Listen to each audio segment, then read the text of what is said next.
तो हेलो दोस्तों, आज हम स्टार्ट कर रहे हैं एक हमारा नया चैप्टर जिसका नाम है मेटल्स एंड नॉन मेटल्स। तो ऐसा नहीं लगना चाहिए कि मैं पहली बार इस चैप्टर को पढ़ा रहा हूँ। पहले भी हमने इसको पढ़ा था, लेकिन फिर से एक वन शॉट रिवाइज कर लेते हैं इस पीपीटी के ज़रिए।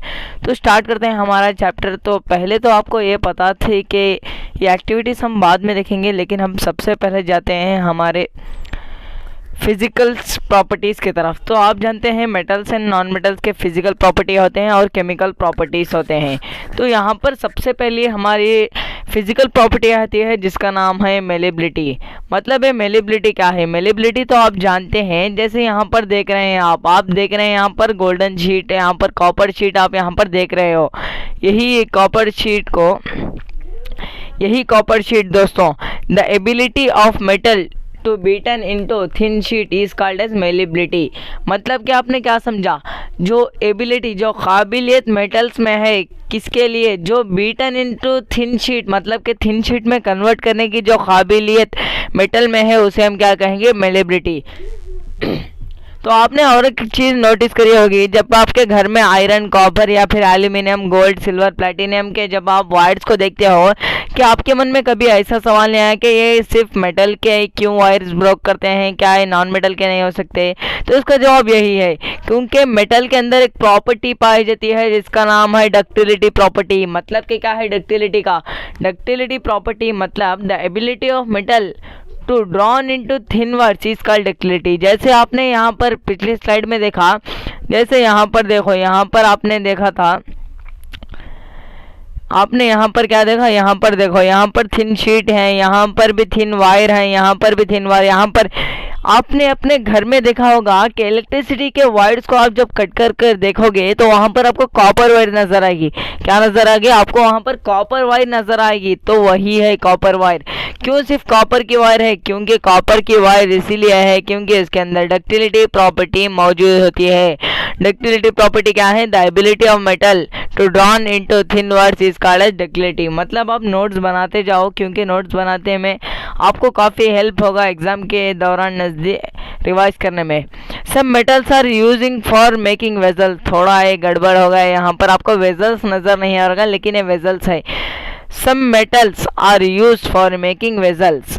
आपने देखा होगा कि यहाँ पर देखो, इमेज में आप यहाँ पर देख रहे हो, ये सारे के सारे मेटल हैं, इसमें कोई भी एक भी नॉन मेटल नहीं है। क्यों नहीं है? क्यों हम मेटल को ही यूज़ करते हैं ये सारे वेजल्स और ये सारे बनाने के लिए। प्लेट्स आपने देखा होंगे, स्टील के प्लेट्स देखे होंगे, या फिर आप दूसरे बर्तन वगैरह देखे हैं तो वो भी मेटल के ही पाए जाते हैं। वो क्यों है? क्योंकि their thermal conduction property is very good. मतलब थर्मल, मतलब केमिस्ट्री में जब भी आपको थर्मल जैसा वर्ड मिल जाए तो आप समझ लेना थर्मल का मतलब ही होता है, क्या मतलब होता है? थर्मल का मतलब ही होता है कि हीट कंडक्शन, मतलब कि there heat conduction property is very good. मतलब कि ये इतना अच्छा इलेक्ट्रिसिटी और हीट को कंडक्ट करते हैं, इनके मुकाबले में नॉन मेटल नहीं कर पाते। इसीलिए मेटल्स यूज़ किए जाते हैं। किस लिए? क्योंकि वेजल्स बनाने के लिए यूज़ किए जाते हैं। They transmit heat easily ensuring the food get cooked faster. ये जो ट्रांसमिट करते हैं, हीट को ट्रांसमिट करेंगे वेरी फास्ट, मतलब कि काफ़ी फास्ट और इजीली कर लेंगे। इसलिए हमें हेल्प होता है। क्या किस लिए हेल्प होता है? क्योंकि हमें फूड को कुक करने में या फिर खाना पकाने में हेल्प होता है, इसलिए हम यूज़ करते हैं मेटल्स को। ये क्वेश्चन आपके टेक्स्ट बुक में भी शायद रहेगा, तो यहाँ पर आप ये आंसर लिख सकते हो। जल्दी से स्क्रीनशॉट या फिर कॉपी कर लो अपने नोट्स में। तो यहाँ पर देखो, टेक एन एल्यूमिनियम और कॉपर वायर। आपको एक एल्यूमिनियम या फिर कॉपर वायर लेना है। Clamp this wire on a stand shown in a figure. यहाँ पर देखो, फिगर में देखो, यहाँ पर एक वायर को क्लैम्प कर दिया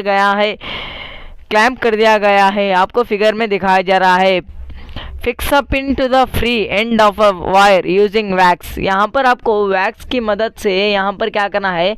वैक्स की मदद से यहाँ पर पिन को चिपका देना है किसकी मदद से, वैक्स की मदद से।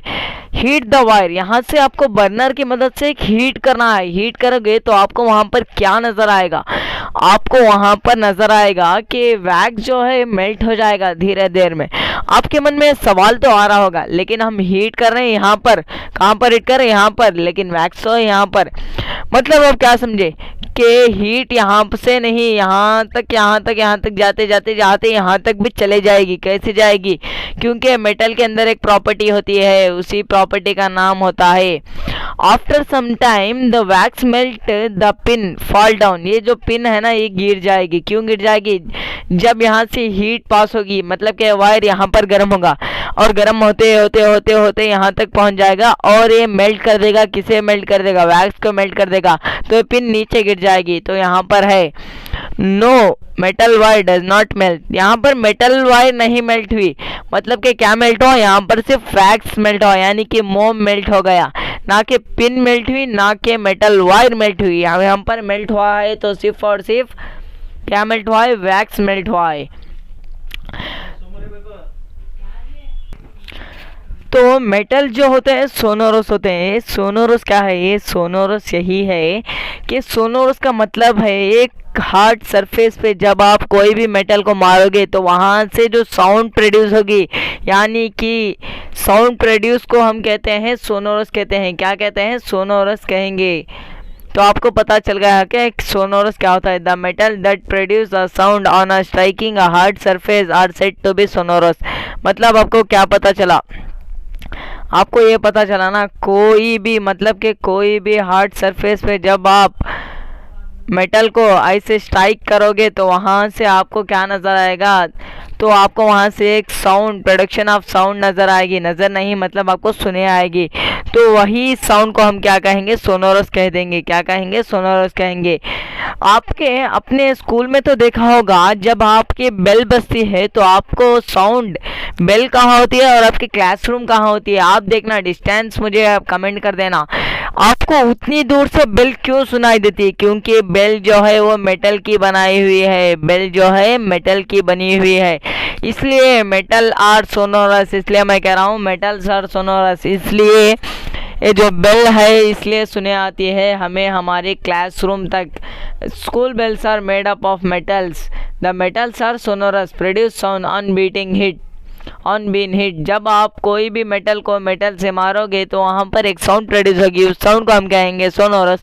ये सोनोरस सिर्फ और किस में पाई जाती है, ये सिर्फ और सिर्फ पाई जाती है हमारे मेटल में पाई जाती है, ना कि नॉन मेटल में। तो यहाँ पर फिजिकल प्रॉपर्टीज ऑफ मेटल भी देख लेना। Metals in their pure state, metals in pure देश हैव शाइनिंग सरफेस। मतलब आपको यहाँ से पता चल रहा होगा शाइनी सरफेस यहाँ पर मिलेगा, शाइनिंग सरफेस। मतलब कि आप कोई भी मेटल को देख लो, जैसे गोल्ड को देख सकते हो, गोल्ड कितना शाइनी होता है, गोल्ड कितना शाइनी होता है, इसलिए उसे हम कहेंगे यहाँ पर उसके अंदर जो है लस्टर प्रॉपर्टी मौजूद है मेटल के अंदर। तो यहाँ पर क्या लिखा हुआ है आप एक कॉपी कर लेना, metals in a there pure state, मतलब कि मेटल्स प्योर स्टेट में पाए जाएंगे तो उनके अंदर एक शाइनी सरफेस पाया जाता है। मेटल्स आर जनरली हार्ड, मतलब क्या पता चला, कोई भी मेटल है वो जनरली मतलब कि सारे के सारे जितने भी मेटल है ना वो सारे के सारे हार्ड हैं, एक्सेप्ट कुछ मेटल आते हैं जैसे गैलियम, सीशियम जो है हैंड पे भी ये क्या कर देते हैं, ये मेल्ट कर जाते हैं हैंड पे भी। तो मेटल्स आर जनरली हार्ड, ये तो पॉइंट आपको समझ में आ गया होगा। Some metals can be beaten into thin sheet, मतलब the metals can be beaten into thin sheet. जो मेटल्स थिन शीट में कन्वर्ट किए जाते हैं उन मेटल को हम क्या कहते हैं, उन मेटल को कहते हैं हम मेलेबिलिटी प्रॉपर्टी कहते हैं। क्या कहेंगे, मेलेबिलिटी प्रॉपर्टी कहेंगे। Some metal can be beaten into whites, whites में कन्वर्ट करेंगे तो हम उसे कहेंगे डक्टिलिटी कहेंगे। अगर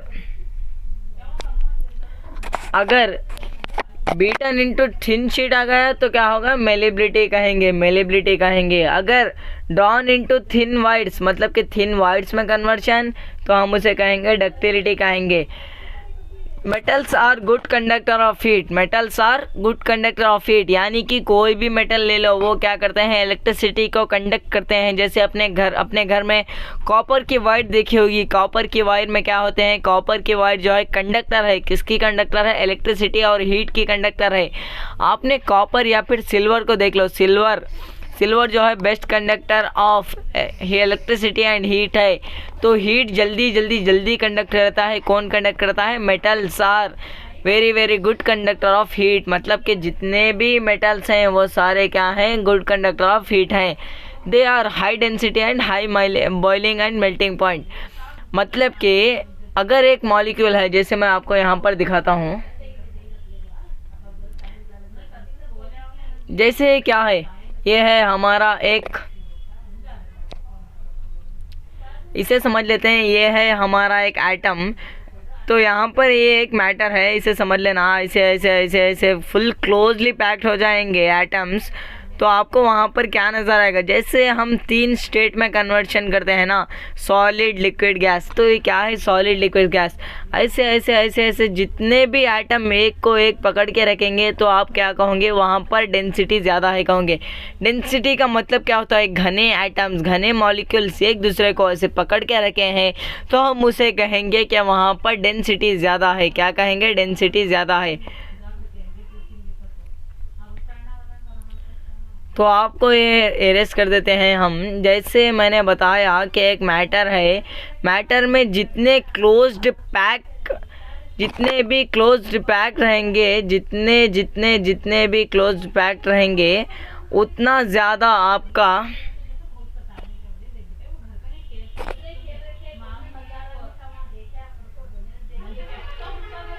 जैसे मैटर है, मैटर में यहाँ पर एक मॉलिक्यूल है, यहाँ पर एक एटम है और यहाँ पर एक एटम है, यहाँ पर एक एटम है, यहाँ पर एक एटम है, यहाँ पर, मतलब कि सिर्फ और सिर्फ 5 एटम है और एक दूसरे के इतनी दूर हैं कि आप देखो यहाँ पर कितने दूर है, मतलब कि बहुत दूर है। तो यहाँ से आप क्या पता कर सकते हो, जितने भी दूर होंगे ना एटम, मतलब कि ये जैसे ज़्यादा क्लोज पैक हो जाएंगे तो सॉलिड बन जाएगा, और थोड़ा दूर चले जाएंगे तो लिक्विड बन जाएगा, और थोड़ा दूर मतलब गैसियस फॉर्म में चले जाएगा।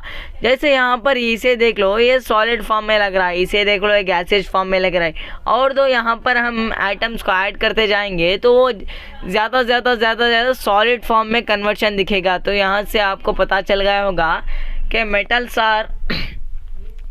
मेटल्स ऑफ हाई डेंसिटी, मतलब कि मेटल्स में हाई डेंसिटी होता है और हाई मेल्टिंग पॉइंट होता है। मेल्टिंग पॉइंट तो आप जानते होंगे कि वाटर का बॉइलिंग पॉइंट है 100, मतलब कि मेल्टिंग पॉइंट मतलब कोई ऐसा पॉइंट जहाँ पर कोई भी मैटर मेल्ट करना शुरू कर देता है। जैसे हम वैक्स को ले लेते हैं, वैक्स को हीट करते जाएंगे, कोई तो ऐसा पॉइंट होगा ना, कोई तो ऐसी डिग्री होगी जब जाके वैक्स मेल्ट करेगा तो उसी का नाम पड़ जाता है मेल्टिंग पॉइंट, मतलब कि मेल्टिंग पॉइंट। दूसरा आप ग्लास को ले सकते हैं या फिर आयरन को ले सकते हैं या फिर टंगस्टन, मतलब कि 1380, मतलब कि इसका 1380 डिग्री को जब हम अपना डिग्री सेल्सियस को लेके जाएंगे तब जाकर हमारा टंगस्टन मेल्ट होगा, ना कि उससे कम में हो सकता है।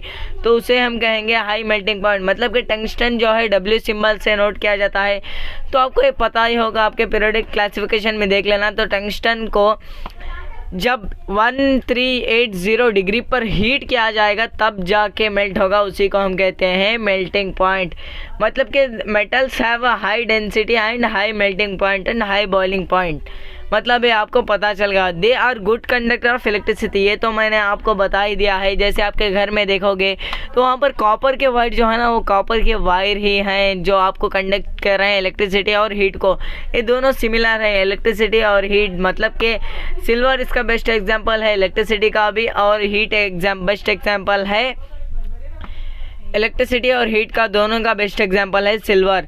मतलब कि आपके मन में एक सवाल आ रहा होगा, अगर सिल्वर बेस्ट कंडक्टर है इलेक्ट्रिसिटी का तो हमारे घर में जो वायर्स आते हैं वो कॉपर के बने हुए होते हैं। वो कॉपर के क्यों बने हुए होते हैं? कॉपर के इसीलिए बने होते हैं क्योंकि कॉपर थोड़ा कॉस्ट प्राइस में सस्ता मिल जाता है, यानी कि कॉस्ट प्राइस में थोड़ा लो वैल्यू में हमें कॉपर इजीली मिल जाता है, लेकिन सिल्वर की वैल्यू बहुत ज़्यादा है, मतलब कि मार्केट में काफ़ी ज़्यादा रेट में मिलेगा, इसलिए हम सिल्वर नहीं यूज़ किए जाते हैं अपने घर के wires. Most metal produce sound on heating, मतलब कि यहाँ पर देखो जितने भी मेटल्स हैं वो सारे क्या करेंगे, प्रोड्यूस करेंगे, साउंड को प्रोड्यूस करेंगे ऑन हीटिंग। उसी की प्रॉपर्टी को हम कहेंगे सोनोरस प्रॉपर्टी कहेंगे। Electric wires are coated with PVC. PVC मतलब पॉलीविनाइल क्लोराइड, मतलब कि एक रबर, जो रबर लाइक मटेरियल होता है जिसे आप प्लास्टिक भी कहते हो। आपके अपने मोबाइल चार्जर या फिर ईयरफोन के वायर पे देखना, वाइट सा एक प्लास्टिक लगा होता है या फिर वो रबर टाइप का आपको लगेगा, तो क्या होता है, पॉलीविन क्लोराइड होता है, उसका शॉर्ट फॉर्म है पीवीसी। आपके टेक्स्ट बुक में दिया हुआ है, आप वहाँ पर देख के नोट कर लेना। तो electric wires are coated with PVC like rubber. क्यों कन्वर्ट होते हैं? मेटल्स और गुड कंडक्टर ऑफ इलेक्ट्रिसिटी, मतलब कि इसीलिए कन्वर्ट किया जाता है। रबर और प्लास्टिक है ना, ये सारे इंसुलेटर हैं। अगर आप चार्जर को, अपने फ़ोन को चार्ज लगाकर ऐसे आप टच करोगे वायर को, तो आपको करंट शॉट नहीं लगने वाला, क्योंकि यहाँ पर उसके ऊपर जो है ना, उसके ऊपर कवर कर दिया गया है इंसुलेटर को। मतलब कि metals are good conductor of electricity and heat. Metals are use for making bells. Metals are use for making bells and string like musical instrument. जैसे आपने गिटार देखा होगा, गिटार पे आप क्या देखोगे, तो वहाँ पर गिटार के जो वायर्स आते हैं ना, वो मेटल के बने हुए होते हैं, इसलिए उसमें एक साउंड प्रोड्यूस होता है। इस प्रॉपर्टी को हम क्या कहते हैं? सोनोरस प्रॉपर्टी कहते हैं। मेटल्स आर सोनोरस कहते हैं। अगर आप कोई भी होटल या फिर रेस्टोरेंट में जाएंगे, तो आपको वहाँ पर जो फूड है ना, वो सिल्वर फॉइल में डाल के देगा आपको। स्वीट जो है ना, वो भी सिल्वर फॉइल में आपको लपट के दे देगा। तो सिल्वर फॉइल क्यों यूज़ करते हैं? सिल्वर फॉइल बनाए क्यों जाते हैं, कैसे बनाए जाते हैं? सिल्वर मतलब कि सिल्वर जो है मेटल है, मेटल्स आर मेलेबल, क्योंकि इनको थिन शीट में कन्वर्ट किया जाता है। Copper is use as cables. Copper जो है ना, वो केबल्स, मतलब कि मैंने बताया अपने घर के वायर या फिर अपने चार्जर को कट करके देख लेना, तो वहाँ पर कॉपर की वायर लगी होती है। कॉपर मतलब कॉपर के केबल्स लगे हुए होते हैं। तो क्यों बने हुए होते हैं? कॉपर एक मेटल है, तो मेटल की प्रॉपर्टी मैंने क्या बताई आपको? मेटल्स आर डक्टाइल, मतलब कि थिन शीट में कन्वर्ट करने की प्रॉपर्टी मेटल में पाई जाती है, इसलिए हम कह सकते हैं कॉपर मतलब कि metals are ductile. Metals are good conductor of electricity. Metals are good conductor of electricity and metals are ductile. Aluminium is used to making unsteel, मतलब कि unsteel मतलब कुकिंग आइटम जो आप देखोगे, तो aluminium is the good conductor. Metals are good conductor of heat. Heat के भी good conductor होते हैं, electricity के भी good conductor होते हैं. Gold is used to ornament, मतलब कि ornament ज्वेलरीज को बनाए जाते हैं। क्यों बनाए जाते हैं? क्योंकि उनमें एक प्रॉपर्टी पाई जाती है। तो आपको मैं हैमर दे दूं और बैटरी दे दूं और बल्ब दे दूं और वायर दे दूं और स्विच दे दूं, आपको क्या करना है ना, कुछ ऐसे फ़र्क बताना है मेटल्स और नॉन मेटल्स में। तो कैसे बताओगे? सिंपल है, ऐसे बता देंगे, with a hammer we can beat metal, if we can beat into thin sheet that is a malleable. जैसे हम कोई भी आयरन को ऐसे मारेंगे हैमर से, तो क्या पता चल जाएगा हमें, मेटल को मारेंगे तो वो मेलेबल हो जाएगा, यानी थिन शीट में कन्वर्ट हो जाएगा। तो हम हैमर का काम तो हो गया। जैसे then the metals otherwise non metal similarly we can use as a battery, bulb, wire, switch to set up a circuit. तो हम एक काम कर लेते हैं ना, बैटरी को ले लेते हैं, बल्ब को ले लेते हैं, वायर्स को लेते हैं, स्विच कर लेते हैं। तो आपने इलेक्ट्रिसिटी चैप्टर तो पढ़ा होगा। इलेक्ट्रिसिटी पे क्या देखा था हमने, कि देखा था कि हम एक सर्किट बना लेंगे। क्या बना लेंगे? एक सर्किट बना लेंगे।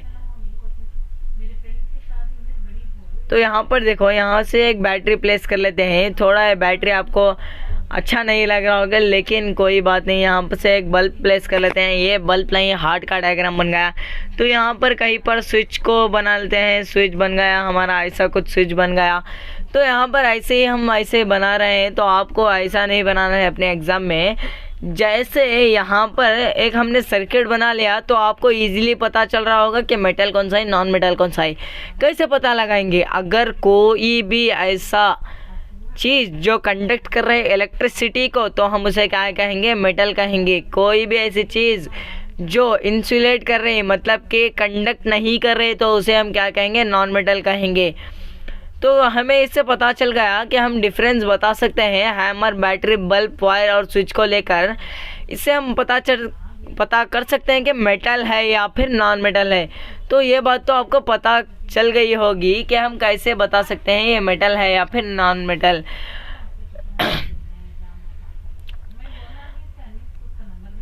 तो गिव रीज़न मतलब कि एक आपका टेक्स्ट बुक का क्वेश्चन ही मैंने स्लाइड बना दिया यहाँ पर कि प्लैटिनियम है, गोल्ड है, सिल्वर है और यूज्ड टू मेकिंग ज्वेलरीज। अगर देखो आप, ये जो गोल्ड, सिल्वर, प्लैटिनियम जो है ये ज्वेलरीज बनाने में क्यों यूज़ किए जाते हैं? क्योंकि इनके अंदर एक प्रॉपर्टी होती है जो कि है लस्टर, दिखने में अच्छा लगेगी। लस्टर मतलब मैंने क्या कहा है, शाइनीनेस। यहाँ पर फिर से लिख देते हैं शाइनीनेस। क्या कहा मैंने, शाइननेस। जो भी मेटल या फिर कोई भी ऐसी चीज़ जो शाइन करती है उसे हम क्या कहेंगे, उसे हम कहेंगे लस्टर कहेंगे। क्या कहेंगे, लस्टर कहेंगे। Also they are less reactive मतलब कि जितने भी है ना ये प्लैटिनियम, गोल्ड, सिल्वर और भी आते हैं जैसे कॉपर, ये सब क्या है ना, कॉपर नहीं बोल सकते क्योंकि वो रिएक्टिविटी सीरीज में हाई लेवल पे आते हैं, मतलब कि हाइड्रोजन से ऊपर आते हैं। हाइड्रोजन के जो नीचे आते हैं ये 3 आते हैं, जैसे प्लैटिनम हो गया, गोल्ड हो गया, सिल्वर हो गया। ये सब क्या है, ये जो है हाइड्रोजन के नीचे आते हैं। रिएक्टिविटी सीरीज पे मैं आगे आऊँगा।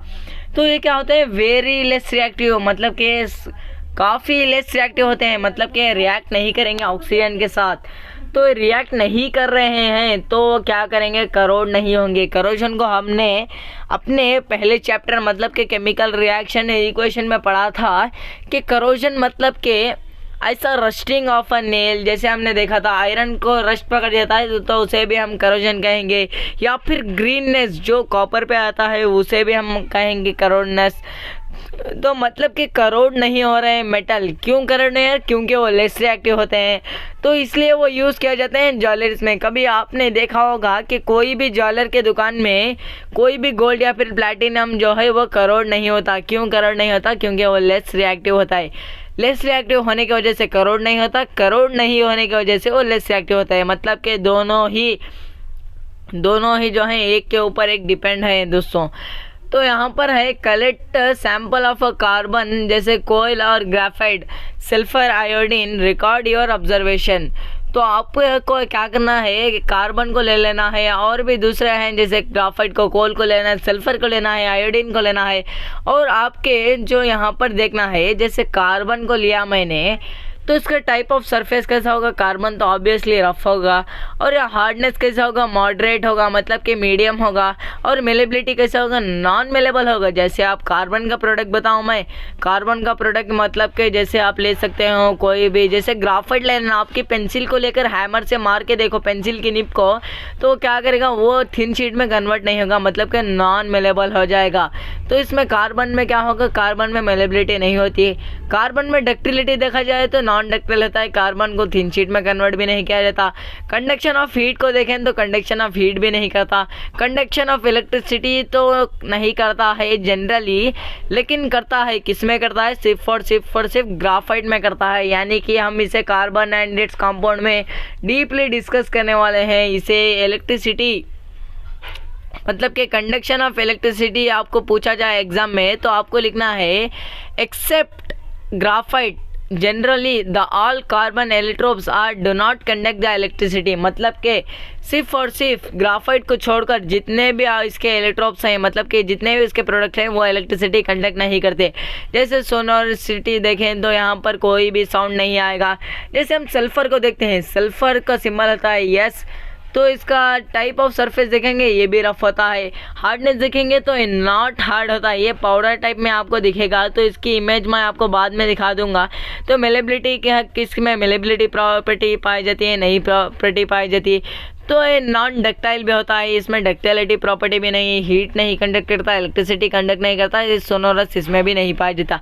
जब हम आयोडीन को देखेंगे, आयोडीन का सिंबल होता है आई और ये शाइनी होता है। मतलब कि आपको क्या पता चला, यहाँ पर जितने भी है ना ये तीनों के तीनों क्या है, नॉन मेटल है।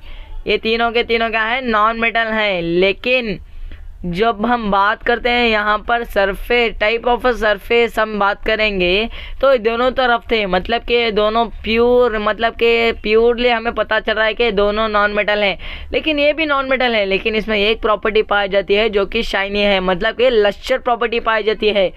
हार्डनेस को देखेंगे, नॉट हार्ड दिखेगा आपको, मेलेबिलिटी प्रॉपर्टी भी नहीं दिखेगी, नॉन डक्टाइल भी दिखेगा, conduction of electricity no, conduction of heat no, sonority no. मतलब कि आपको क्या पता चला, ये कोई भी प्रॉपर्टी यहाँ पर मेटल की आपको नहीं मिलने वाली। तो ये तीनों के तीनों क्या है, नॉन मेटल है, एक्सेप्ट शाइनीनेस जो कि लश्चर प्रॉपर्टी आपको पाई जाती है आयोडीन में। तो आपने यहाँ पर क्या देखा, तो वही पर यहाँ पर भी लिखा है, we cannot group element as metals and non-metal according to their physical properties alone। मतलब कि हम सिंगल प्रॉपर्टी, मतलब कि कोई, मैंने जैसे आयोडीन को बताया, आयोडीन के अंदर कोई सी प्रॉपर्टी पाई जा रही थी, जैसे शाइनीनेस मतलब कि लश्चर प्रॉपर्टी पाई जा रही थी, तो हम ऐसे ही नहीं बता सकते कि लश्चर प्रॉपर्टी इसमें मिल गई तो मेटल नहीं बता सकते, क्योंकि बाकी सारे जितने भी प्रॉपर्टी हैं वो भी मैच करना पड़ेगा, यानी कि वो भी मैच करेंगे तभी जाकर हम बोलेंगे हाँ ये पक्का मेटल है, ये पक्का नॉन मेटल है। तो सारे के सारे प्रॉपर्टी मैच करनी चाहिए। तो यहाँ पर देखना, all metals except mercury are solid, all metals are solid. जितने भी मेटल्स हैं पूरी दुनिया में, जितने भी मेटल्स हैं वो क्या है, सॉलिड है, एक्सेप्ट मर्क्यूरी को छोड़कर जितने भी मेटल्स हैं ना वो सारे के सारे क्या हैं, सारे के सारे सॉलिड हैं। और metal generally have high melting point accept gallium and caesium. मैंने क्या कहा, गैलियम एंड सीशियम जो है ना, इसे आप हाथ पे भी रख लोगे तो ये आराम से मेल्ट हो जाएगा, क्योंकि इतना लेस है, 30 डिग्री, अराउंड 30 to 32 डिग्री इसका, डिग्री सेल्सियस जो है इसका मेल्टिंग पॉइंट होता है, इसलिए इतना जल्दी मेल्ट हो जाते हैं। तो यहाँ से क्या पता चला, हाई मेल्टिंग पॉइंट होता है किसे छोड़कर, एक्सेप्शन आप यहाँ पर नोट करते जाना, एक्सेप्ट गैलियम और सीशियम को छोड़कर जितने भी मेटल्स हैं ना वो सारे के सारे मेटल्स क्या हैं, इसमें high melting point and high boiling point पाया जाता है। Metals are hard except lithium, sodium, potassium. ये सारे जो है ना, ये सारे के सारे क्या हैं, जैसे हम लिख लेते हैं यहाँ पर, वेट मैं इसे हाईलाइट कर देता हूँ, पहले येलो कलर से कर लेंगे हाईलाइट। जैसे लिथियम है, सोडियम है और है पोटेशियम, मतलब कि के। आप जानते हैं पोटेशियम का सिंबल नहीं लिखना है हमें लिखना है ये सारे जो है ना ये अल्कलाइन मेटल्स हैं। कैसे मेटल्स हैं, अल्कलाइन मेटल्स, मतलब कि अल्कलाइन मेटल्स, मतलब कि ये पानी में डालोगे तो ये क्या बन जाएगा आपका, ये बन जाएगा आपका एक बेस बन जाएगा। ये जितने भी है ना ये सारे लिथियम, सोडियम, पोटेशियम जो है ना ये सारे के सारे ऐसे मेटल्स हैं जिसे हम पानी में डालेंगे तो ये पानी में जाने के बाद क्या बन जाएंगे, ये बन जाएंगे हमारे बेस बन जाएंगे। क्या बन जाएंगे, बेस बन जाएंगे।